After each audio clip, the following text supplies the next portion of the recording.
Tantor Audio, a division of Recorded Books, presents The Art of Rivalry, 4 Friendships, Betrayals, and Breakthroughs in Modern Art, by Sebastian Smee. Narrated by Bob Souer. Introduction. In 2013, on a trip to Japan, I took a bullet train from Fukuoka to Kitakyushu to see a painting by Edgar Degas. Often, if you travel long distances to see single works of art, it's with unrealistically high hopes. You set out on the trip with the piety and anticipation of a pilgrim, and when you reach your destination and the longed-for encounter takes place, you feel obliged to whip up a level of excitement that justifies all the mental preparation, the time, the expense. It's either that or crashing anticlimax.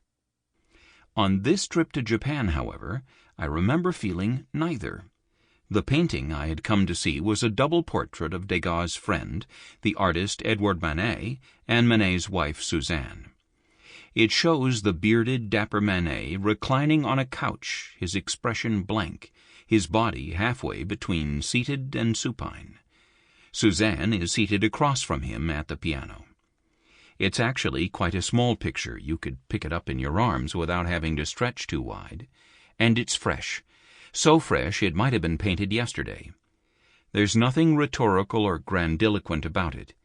Instead, it feels almost aloof, disinterested, blessedly free of illusions and false feeling. For all these reasons, and despite my earnest pilgrimage, the painting left no room for disappointment. Nor, however, did it trigger a need to resort to emotional inflation. Standing before it, I found myself absorbed instead by its peculiar coolness. Degas and Manet had been close, I knew, but there is a quality in the painting of emotional withholding, which in turn stokes an ambivalence that never entirely resolves itself. You can't tell if Manet, in the picture, is experiencing the dismal agony of torpor, a kind of marrow-draining lethargy, as he sits there listening to his wife, who was, by the way, an expert pianist, or if he is instead enjoying the bliss of reverie, an indolence so sweet and complete that it insulates him from everything that might disrupt his luxurious mental drift. The Manets sat for the painting over the winter of 1868 and 69. A mere half-decade had elapsed since Edouard had painted the Déjeuner sur l'herbe and Olympia, those infamous provocations that had so appalled the critics, prompting the public to yelps and ridicule. They are now, of course, the 2 most famous paintings of their time. Manet had followed them up with an astonishing gush of creativity lasting several years. But the torrid reception accorded his paintings did not let up. His infamy only increased. What had it all cost him? Was Degas, by 1868, painting a man exhausted by his Herculean labors, undone by antipathy, or did he have something more subtle and secretive in mind?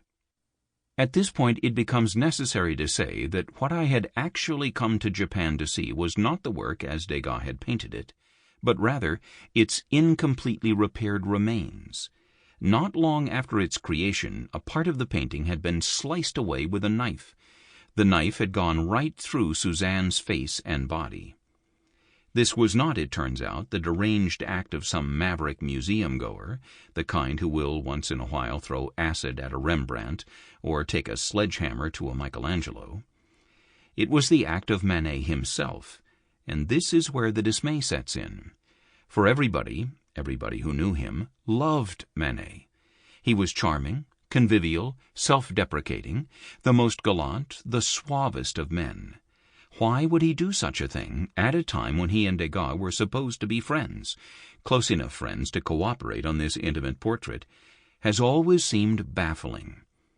The explanation usually offered, that Manet objected to Degas' less than flattering portrayal of Suzanne, sounds plausible up to a point, but there is something incommensurate about it. You don't take a knife to a painting quite so easily. There must surely have been more to it. I went to Japan not to try to solve the mystery, but really just to get closer to it. Mysteries are magnetic in this way. But of course it's not always evidence they attract. Just as often it's further enigmas, deeper questions, stranger suppositions. Unsurprisingly, the slashing incident had occasioned a falling out between Manet and Degas. It was soon patched over. One can't stay enemies with Manet for long, Degas is supposed to have said. But things were never quite the same between them. And then, just over a decade later, Manet was dead. 30 years later, when Degas died, an isolated, curmudgeonly figure, he was surrounded by a collection that included not only the slashed painting, which he had retrieved from his friend and tried to repair, but 3 more of his own drawn portraits of Manet, and then a trove of more than 80 works by Manet himself. Was all this not evidence that Manet retained a special and perhaps sentimental fascination for Degas long after he was gone? If so, what did it signify? There is, I believe, an intimacy in art history that the textbooks ignore. This book is an attempt to reckon with that intimacy. Its title is The Art of Rivalry, but the idea of rivalry it presents is not the macho cliché of sworn enemies, bitter competitors, and stubborn grudge holders slugging it out for artistic and worldly supremacy. Instead, it is a book about yielding, intimacy, and openness to influence. It is about susceptibility. That these states of susceptibility are concentrated early on in an artist's career, and that they have a limited lifespan, that they were never going to last beyond a certain point, is in many ways the book's true subject. For these kinds of relationships are inherently volatile. They are fraught with slippery psychodynamics and difficult to describe with any kind of historical certitude. Nor do they often end well. If this is a book, in other words, about seduction, it is also to some extent about breakups and betrayal. Breakups are always dismaying. Even if things are later patched up, it's never easy to find a solution to the vexing problem of what happened in the first place. It's almost impossible to achieve the necessary distance. Too big a part of you, perhaps, was in play, and your debt to the other, whatever form it took, may still be too deep. How, keeping faith with the truth of what happened, do you acknowledge that debt without losing sight of the damage inflicted on you, and of the damage you yourself inflicted? Such questions sound unhelpfully vague, but they churn beneath the wake of the 4 stories in this book. Living in London in the early 2000s, I got to know the painter Lucian Freud, whose early friendship with Francis Bacon is perhaps the most fabled in 20th century British art. Here, too, there had been a falling out, occasioning much private dismay and bitterness, so much so that 10 years after Bacon's death, it was still thought unwise to raise the subject with Freud. In the hush of the meantime, however, visiting Freud's home, one couldn't fail to notice the huge Francis Bacon painting that hung on Freud's wall. It was a haunting image of violent male lovers, teeth bared, blurred on a bed. Freud had bought it for £100 from one of Bacon's earliest shows, shortly before their friendship first began to unravel. He never let it go, and, with only one exception in an entire half-century, he never agreed to lend it out to exhibitions. What did this imply? And what, for that matter, did it suggest about the uneasy friendship between Jackson Pollock and Willem de Kooning, the 2 most celebrated American artists of the 20th century, that, less than a year after Pollock's sudden death, de Kooning embarked on an amorous relationship with Pollock's girlfriend Ruth Kligman, the sole survivor of the fatal crash? And then as well, what did it say about the significance of Matisse to Picasso that, after Matisse's death in 1954, Picasso not only continued to paint complicated tributes to him, but also kept Matisse's portrait of his young daughter Marguerite, a painting he had once enjoyed watching his friends throw darts at, in pride of place in his own home? All 8 of the artists at the center of this book, I'm well aware, are men. We think of the period I write about, roughly 1860 to 1950, as modern, but of course modern culture through this period was still overwhelmingly patriarchal. There are many storied relationships between male and female modern artists, and a few between women and women, but most of the significant ones, one thinks for example of Auguste Rodin and Camille Claudel, George O'Keeffe and Alfred Stieglitz, Frida Kahlo and Diego Rivera, had a romantic component, one that tends to obscure and complicate the aspects of rivalry I try to lay bare here. Uncomplicated by heterosexual passion or chauvinistic condescension, those aspects hinge on relations that can be characterized, broadly speaking, as homosocial. They include male status competitiveness, wary friendship, peer admiration, and even love, and a hierarchical dynamic that is never settled, even when it seems to be. Women, nonetheless, play roles of enormous importance in each chapter. Among them are first-rate artists such as Berthe Morisot and Lee Krasner, courageous collectors including Sarah Stein, Gertrude Stein, and Peggy Guggenheim, and brilliant, independent-minded accomplices such as Caroline Blackwood and Marguerite Matisse. All 8 of the artists I focus on, it's well known, had other friendships, other rivals, other influences and enablers. But there is usually, I believe, a single relationship more consequential than all the others. Picasso understood, I think, that he would not have painted the Demoiselle d'Avignon, his great breakthrough painting, and pushed through, with Braque, into Cubism, without the seductive pressure supplied by Matisse. Freud, too, knew that he would not have stopped drawing in his tight, fastidious style and become the great painter of blooming, livid flesh that he did, but for his friendship with Bacon. De Kooning, similarly, would not have opened up his way of working and painted his first full-throttle masterpieces in the 1950s without the influence of Pollock. And Degas would not have stopped painting the past, leaving his studio to go out onto the street and into the cafes and rehearsal rooms, without the impact of his friendship with Manet. This book, then, is about the role of friendship and rivalry in the formation of these 8 artists, each of them among the greatest artists of the modern period. In 4 chapters, it tells the story of 4 celebrated artistic relationships by homing in on the peculiar bubble in time, usually 3 or 4 fraught years, that surrounded a particular crucial incident, a portrait sitting, an exchange of works, a studio visit, or an exhibition opening. In each case, 2 different temperaments, 2 kinds of charisma, were magnetically attracted to each other. Both artists were on the cusp of major creative breakthroughs. Each had already made huge advances, but no signature style had been settled on. No single idea of truth or beauty prevailed over all others. All was potential. And then, as each relationship developed, sometimes tentatively, at other times with a headlong intensity, a familiar dynamic set in. Where one artist had an enviable fluency, socially as well as artistically, the other was stuck. Where one was willing to court risk, the other lagged behind through excess of caution, varieties of perfectionism, doggedness, and psychic clogging. The effect of the artist in question in countering his more fluent, more audacious peer was revelatory and liberating. Cracks of possibility opened up. A new way not only of working but of facing the world was revealed. The direction of one's life was changed. From that moment, things inevitably became complicated. Initially one way, the flow of influence soon began to course in both directions. Even as the more naturally fluent artist surged ahead, he became conscious of shortcomings in his own repertoire, skills, audacities, and forms of stubbornness that the other artist had in abundance. Each story here, then, traces a movement away from an urgent attraction to another person through a phase of ambivalence and on toward independence, that vital creative process we call finding your voice. That search for independence, for a kind of spiritual distinction that militates against the yearning for union and collegiality, is a natural part of the formation of any truly potent creative identity.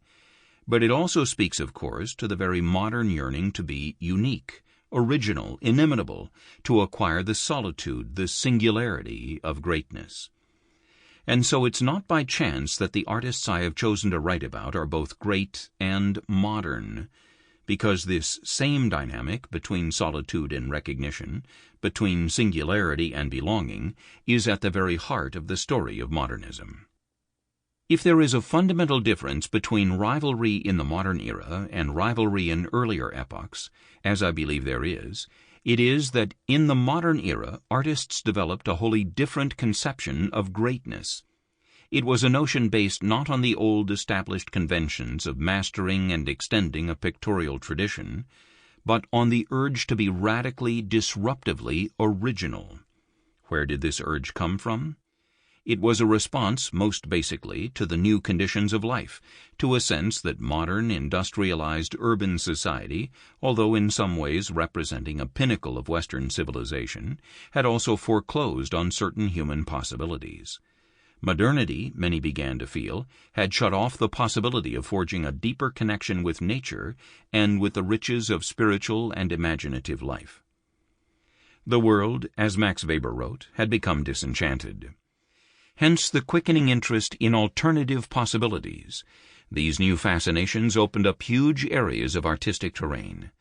But by rejecting inherited standards, modern artists inevitably found themselves out on a limb. They had cut themselves off not just from all the usual avenues of success, the official salons, the prizes, the commercial dealers, the collectors and sponsors, but from the psychic reassurance of valid criteria. The problem of quality in this situation became urgent. If modern artists rejected standards widely shared in their own culture, how could they know how good they were? If they perceived tremendous value in the art of children, for instance, as did Matisse, how could anyone make the determination that their art was excellent, better than a child's, better than someone who had trained for years precisely to advance beyond the art of children? If, like Pollock, they flicked and dribbled paint from a stick onto a canvas stretched out on the floor, how could anyone claim that this kind of art-making was superior to painting by someone who had trained for years with paints and paintbrushes and palettes and easels, following a hallowed tradition? There were critics, of course, but they were usually biased and often even more convention-bound than the public. There were sympathetic poets and writers, but none could quite grasp the nature of the struggle from an artist's point of view. For that, a fellow artist was required. More than critics or collectors, fellow artists had the most to gain from the mining of new imaginative potential and the forging of new criteria. If other artists could be persuaded to share your interests, these new criteria would develop credibility and might eventually become normative. Your audience, the circle of people who recognized your genius, would grow. Just as Delacroix's Romanticism and Courbet's Realism had found favor first with fellow artists and eventually with the establishment, so would Impressionism, and so, down the track, would Matisse's flat, saturated color, and Picasso's faceted forms, and Pollock's splattered paint, and Bacon's smudged faces, and so on. That, at any rate, was the hope. Huge amounts of effort, therefore, went into various modes of persuasion. In this cauldron of competitiveness, charisma counted. Relations between artists in this context naturally became more intimate and more fraught. Because, after all, what if a fellow artist's ability to impress and charm the relevant collectors, the Steins in Paris, for instance, was superior to yours? What if your rival's interest in African art or in Cézanne had a different quality from your own interest in those things? What if everyone could see that your confrère was a far superior draftsman, or had a better, more intuitive color sense? What if, temperamentally, your friend and rival was simply better equipped for success? These questions were not academic. They were painfully real. Rivals in the modern era were competing not just to be the most advanced artistically, the most audacious, the most important. They were competing also, as people do, for worldly, practical currencies. And then, of course, they often competed in the realms of love and friendship. The art of rivalry is, in this sense, the struggle of intimacy itself, the restless, twitching battle to get closer to someone, which must somehow be balanced with a battle to remain unique. Freud and Bacon. The thing is, unless you look at those Muybridge figures with a magnifying glass, it's very difficult to see whether they're wrestling or having sex. Francis Bacon. Lucian Freud's 1952 portrait of his friend, the artist Francis Bacon, is the size of a pocket paperback, or it was. It disappeared from the walls of a German museum in 1988 and hasn't been seen since. It showed Bacon head-on and from very close in. Everyone thought of him as a blur, Freud would later say, but he had a very specific face. I remember wanting to bring Bacon out from behind the blur. In the finished picture, Bacon's famously jowly cheeks expand to fill the frame, and his ears almost touch the edges. His eyes are cast down, though not to the floor. They have a pensive, faraway look, a suggestion of inward retreat. It is an elusive but unforgettable expression, one that combines self-mourning with a strange hint of inner fury.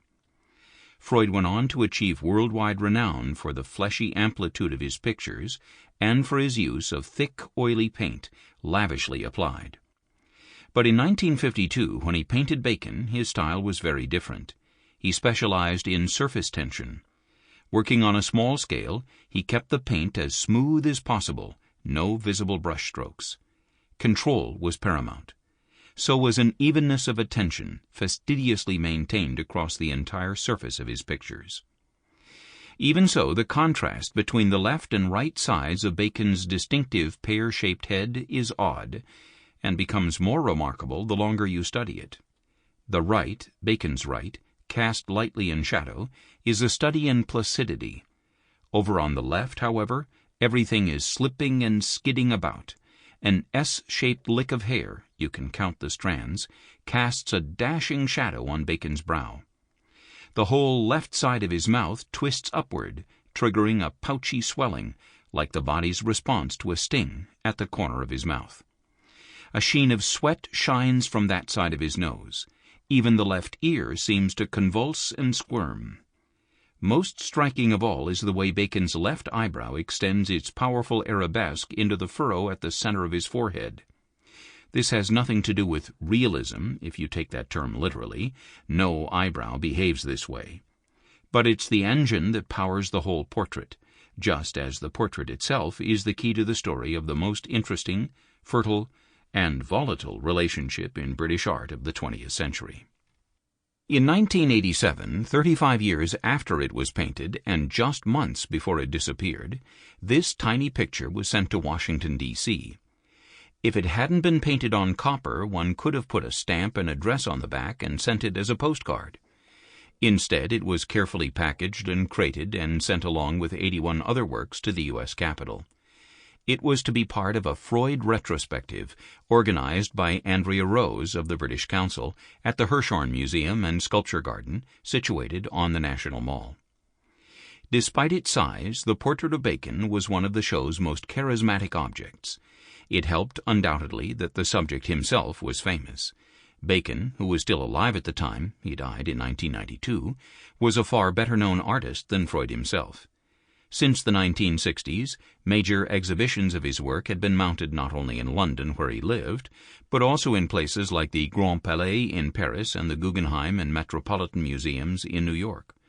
No British artist of the 20th century had received more sustained critical acclaim.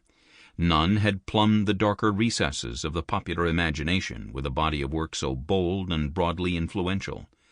Bacon was a bona fide international star. Freud was a different kind of artist. He was, as the critic John Russell described him, a worrisome and disquieting presence, stubborn, perverse, hard-working, immune to fashion.